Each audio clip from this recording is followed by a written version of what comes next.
Assalamualaikum warahmatullahi wabarakatuh. Kami dari kelompok 4, Prodi Pendidikan Bahasa dan Sastra Indonesia, Rombel 3, Universitas Negeri Semarang. Beranggotakan 1. Ayu Widya Putri, 2. Vina Maulida, 3. Roro ASPSN, 4. Areta Esta Faustina, 5. Marhamah Wiliana. Pengertian fonologi. Pengertian fonologi menurut para ahli bermacam-macam.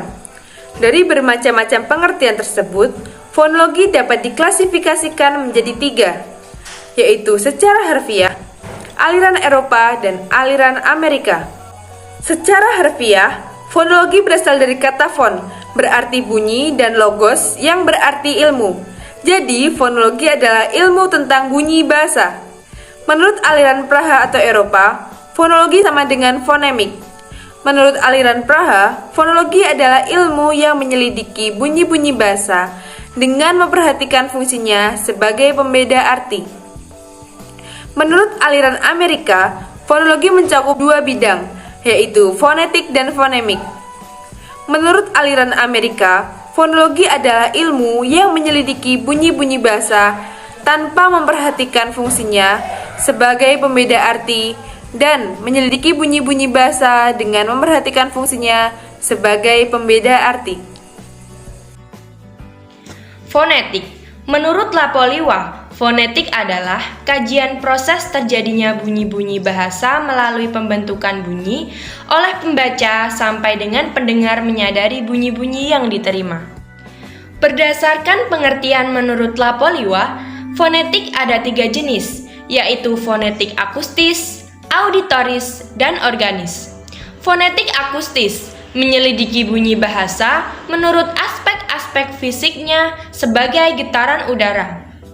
Fonetik auditoris penyelidikannya mengenai cara penerimaan bunyi-bunyi bahasa oleh telinga.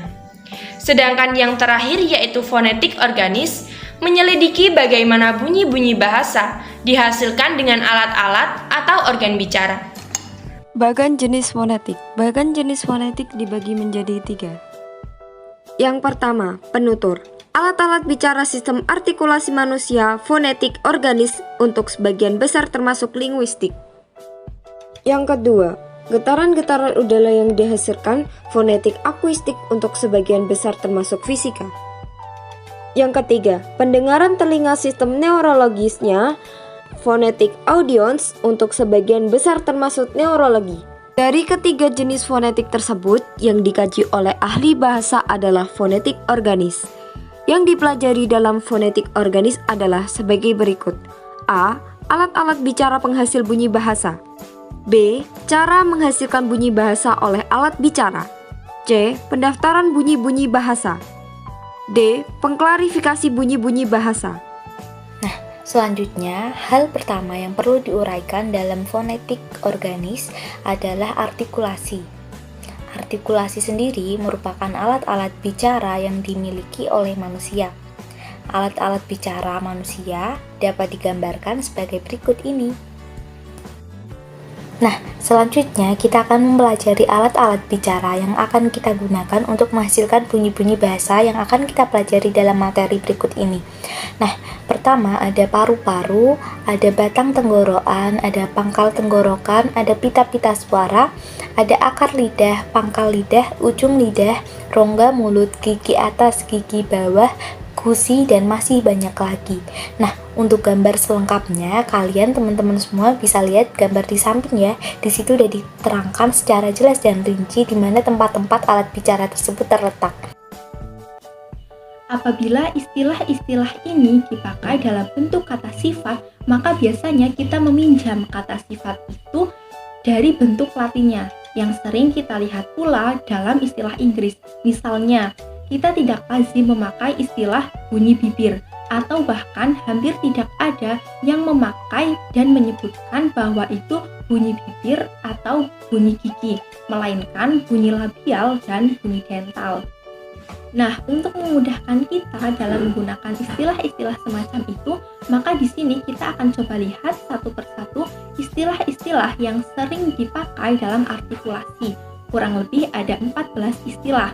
Yang pertama ada pangkal tenggorokan yang disebut laringal, rongga kerongkongan yang disebut faringal, pangkal lidah itu dorsal, tengah lidah medial, daun lidah laminal, ujung lidah apikal, anak tekak uvular, kemudian ada langit-langit lunak atau yang disebut velar, kemudian ada langit-langit keras yang disebut palatal, gusi yang disebut alveolar, gigi atau dental, bibir labial, kemudian ada rongga mulut itu oral, dan rongga hidung yang disebut nasal. Untuk klasifikasi alat bicara. Nah, di sini alat bicara dibagi menjadi dua, yaitu artikulator dan titik artikulasi. Yang pertama yaitu ada artikulator. Artikulator adalah bagian alat ucap yang dapat bergerak. Nah, di sini itu ada akar lidah, pangkal lidah, tengah lidah, daun lidah, ujung lidah, dan bibir bawah. Dan semua itu posisinya berada di rongga mulut bagian bawah. Kemudian yang kedua ada titik artikulasi. Nah, titik artikulasi ini adalah bagian dari rongga mulut yang dituju oleh artikulator dalam proses penghasilan bunyi. Nah, di sini itu ada pangkal tenggorokan, rongga kerongkongan, anak tekak, langit-langit lunak, langit-langit keras, gigi, gusi, dan bibir atas. Nah, posisinya itu berada di rongga mulut bagian atas. Jadi artikulator ini berada di rongga mulut bagian bawah, sedangkan titik artikulasi berada di rongga mulut bagian atas.